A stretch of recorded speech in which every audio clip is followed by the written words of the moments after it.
estudante! Continuando a semana de acolhimento do ciclo 4, quero lembrar que o PET 4 está disponível para download no site estudeemcasa.educação.mg.gov.br. Quem está conosco é o professor Bruno Galvão de Ciências. E nessa aula nós vamos retomar o tema ondas, que foi necessário para que os alunos pudessem resolver os exercícios do PET 3. Não é isso, professor? Isso mesmo, Bruno. Tudo bem com você? Tudo jóia. Espero que sim. Alunos, eu também gostaria de dizer que eu estou muito feliz com vocês aí novamente no Se Liga na Educação de Ciências e dizer um super olá para vocês. Sejam bem-vindos. Vamos para os nossos exercícios do acolhimento. Bom, esse conteúdo, então, ele é voltado para você, aluno do 9º ano do ensino fundamental e para demais interessados. Vamos ler a questão 1, então? Indique quais as diferenças entre ondas mecânicas e ondas eletromagnéticas. É a questão 2 da página 48 do PET. Obrigado, Bruna. Então, como vocês viram, a Bruna, então, colocou aí dois conceitos aí para a gente diferenciar, que são as ondas mecânicas e as ondas eletromagnéticas. Bom, vamos ver aqui uma resposta que seria assim, uma resposta mais direta, e aí eu vou comentar essa resposta. Ao contrário das ondas eletromagnéticas, as ondas mecânicas precisam de um meio material para se propagar. Então, o que está dizendo ali? Você tem ondas mecânicas e ondas eletromagnéticas. As ondas mecânicas, elas precisam de um meio material, precisa de matéria. Eu toco aqui nesse controle, meu corpo, isso é tudo meio material. Eu posso tocar, eu posso senti-lo. Eles ocupam lugar no espaço. Quimicamente falando, essa é a principal ideia de matéria, né? Um corpo, uma matéria ocupa lugar no espaço. Inclusive esse ar que nós respiramos, esse ar ocupa lugar no espaço. Quando a gente corre, a gente sente, né, o ar batendo na gente, produzindo aquela sensação de que como se estivesse batendo um vento em você. Uma bola de futebol cheia de ar, ela pesa mais do que vazia. Então, a gente está falando aqui que as ondas mecânicas, elas precisam de algum desses meios materiais para elas se propagar. Então, um exemplo bom seria o som da voz. Eu gosto de usar esse exemplo porque o som, ele é uma onda mecânica.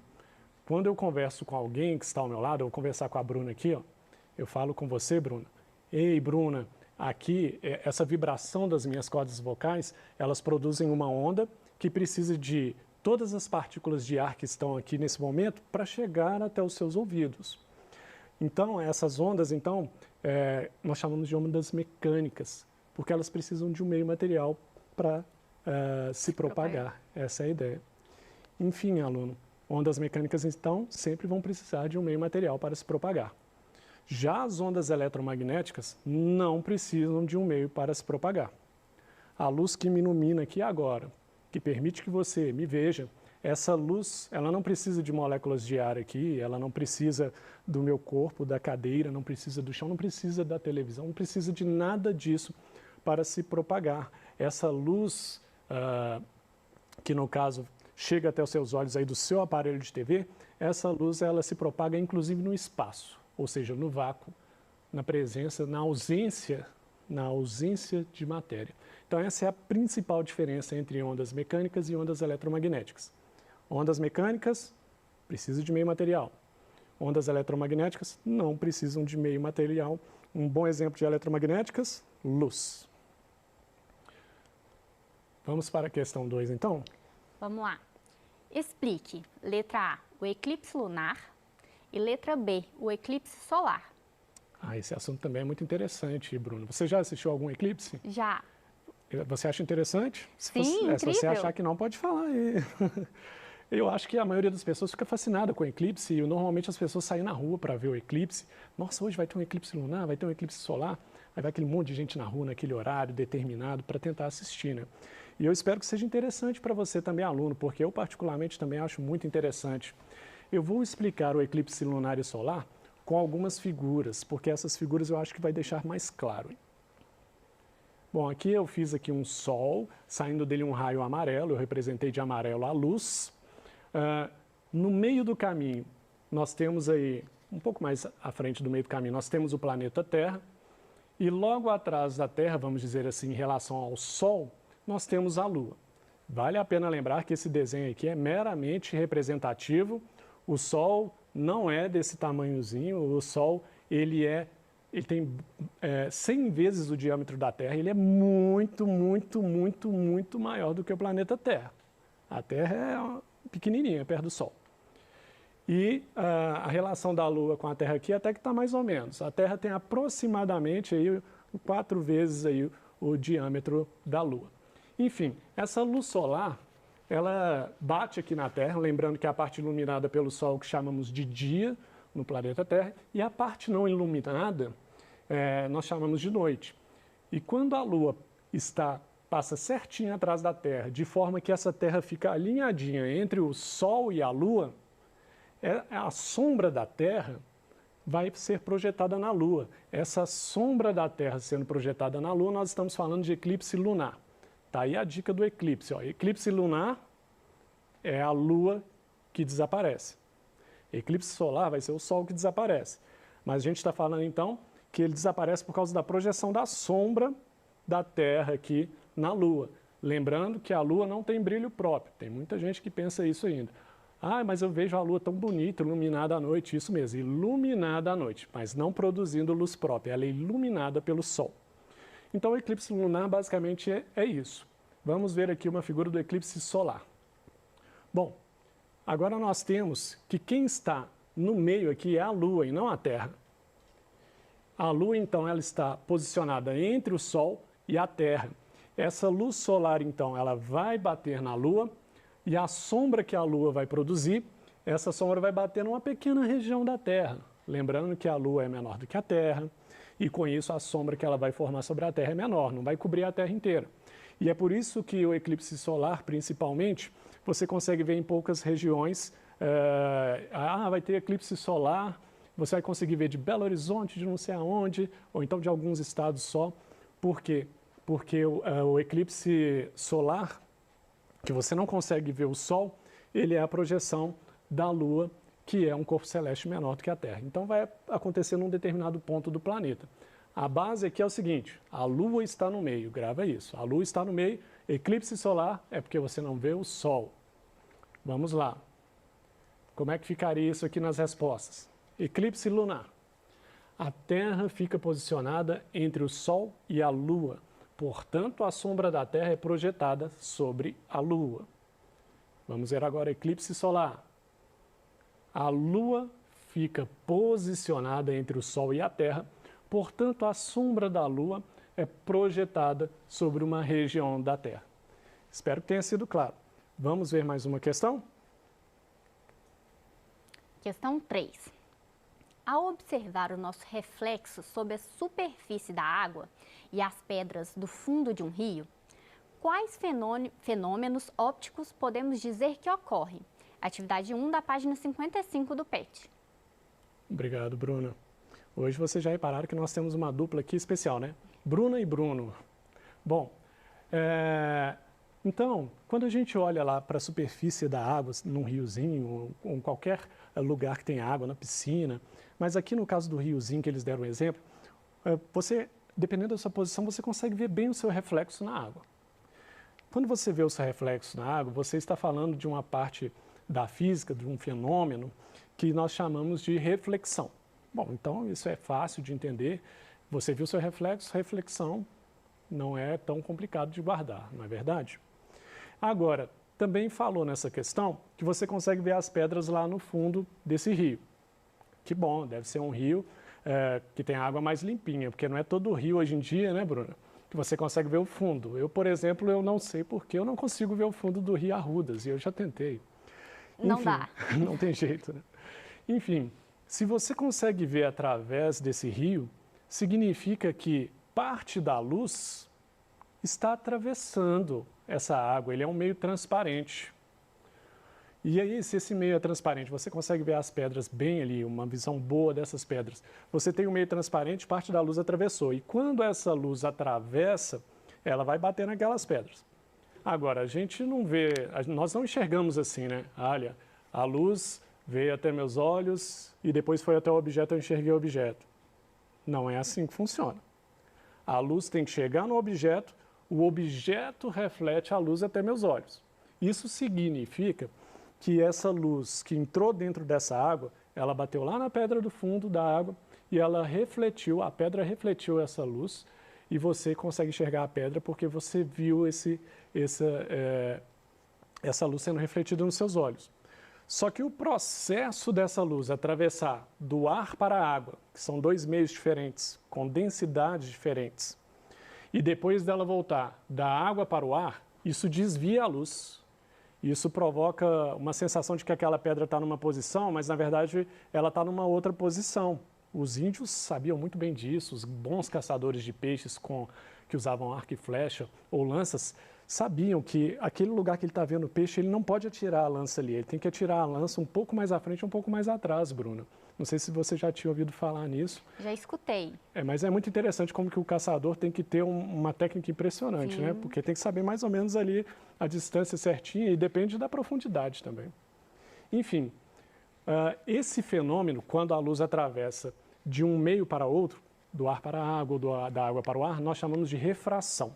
Então, o que nós vimos aqui nesse caso, que parece ser um caso muito simples? Nós vimos dois fenômenos aqui, refração e reflexão. E é assim que ficaria a resposta. Ó. Na imagem na água, nossa imagem na água mostra o fenômeno da reflexão, enquanto as pedras que vemos no fundo do rio indica que ocorreu também refração. Lembrando que refração é quando a luz atravessa de um meio para outro meio de densidade diferente. Bom, agora tem uma questão um pouquinho maior aí, que tem alguns termos aí para a gente resolver. Bruna, por favor. Vamos lá, professor. Defina, letra A, espelho plano, letra B, espelho côncavo, letra C, espelho convexo, D, lentes convergentes e letra E, lentes divergentes. É a atividade 2 da página 60 do PET. Obrigado, Bruna. Bom, vamos trabalhar esses conceitos aqui um a um. Nós temos aí alguns tipos de espelhos e alguns tipos de lentes. Então, vamos começar aqui com os conceitos de espelho plano e espelho côncavo, aí eu falo um pouquinho de cada um. Uma resposta bem direta para espelho plano seria o seguinte, olha, espelho plano é aquela superfície plana, como o próprio nome indica, capaz de refletir luz. Você pensou em espelho, você pensou em reflexão. Pensou em espelho plano, você pensou numa região reta, plana ou bem polida para refletir a luz. Bom, então os espelhos planos, eles são os mais comuns na nossa casa. A maioria, bom, eu não posso dizer coisas que eu não tenho dado, mas eu posso dizer que muitas pessoas têm espelho plano em casa. Bruna, você tem espelho plano em casa? Acho que sim, professor, provavelmente. Você usa para pentear o cabelo e tal? No banheiro. Bacana. Com certeza, então, se tem um espelho lá no banheiro que você usa para pentear o cabelo, esse é sim um espelho plano e é o que nós temos na maioria das nossas casas.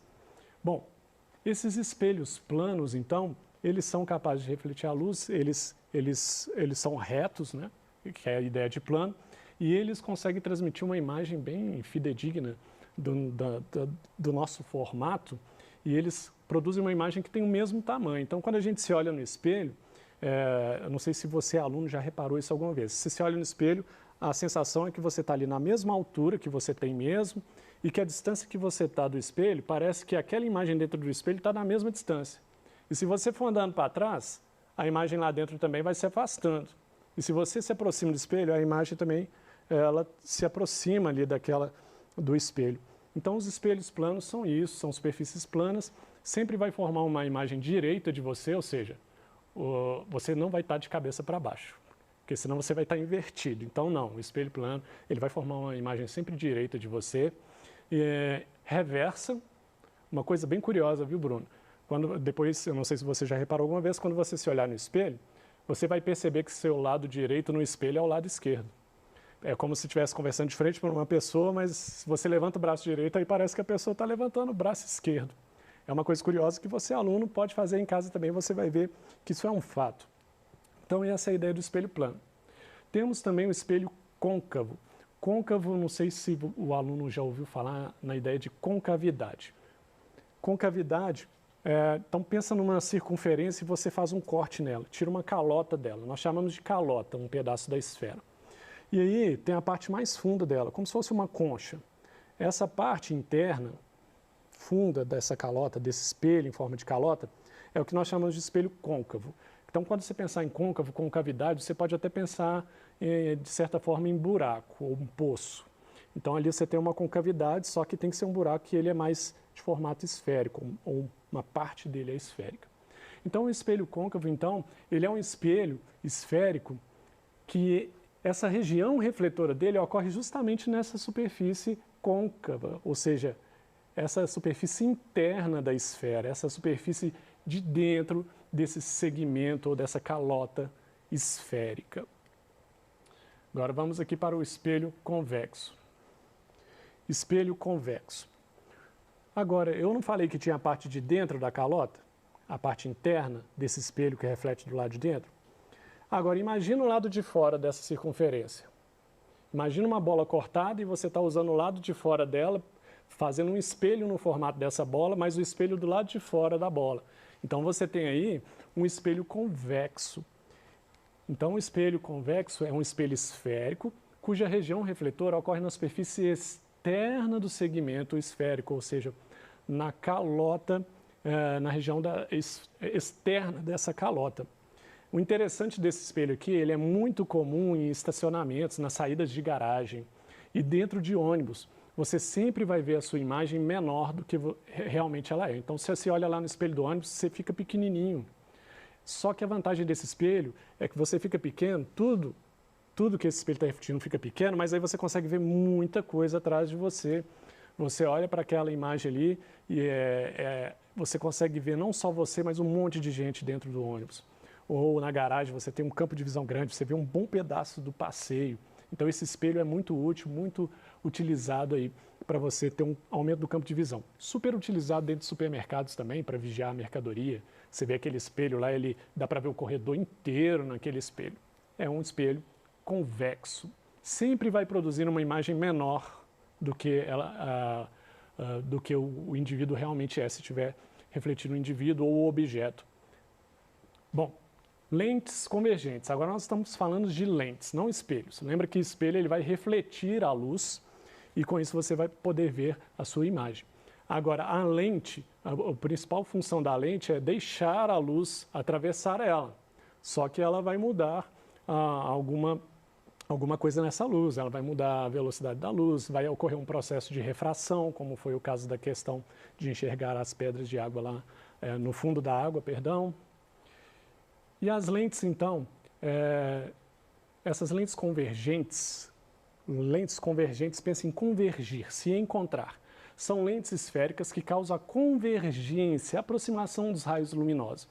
Então está vindo assim 2 raios luminosos, estão vindo numa determinada direção. Quando eles passam dentro da lente, eles tendem a se convergir, se encontrar.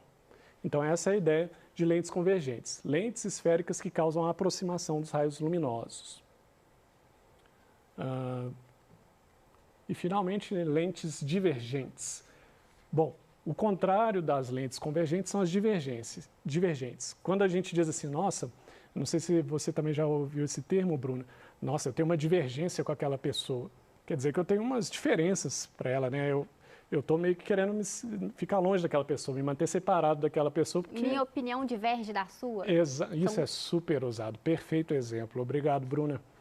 Bom, as lentes divergentes, então, são lentes esféricas que causam a divergência, o afastamento dos raios luminosos. Então, quando você pensar em divergente, você pode pensar em afastamento dos raios luminosos que foram refratados, né, que passaram por dentro daquele meio, daquela lente de vidro, ou seja, de qual material ela for feita. Então, essas aí são algumas ideias aí sobre ondas, são ondas eletromagnéticas, ondas mecânicas, sobre alguns fenômenos relacionados a essas ondas, reflexão, refração e alguns objetos utilizados que nós chamamos de óptica, que é o uso disso na prática, que são os espelhos, lentes, entre outros. Espero que tenha ficado claro. Obrigado, Bruna. Obrigado a você, aluno. Eu desejo a você bons estudos.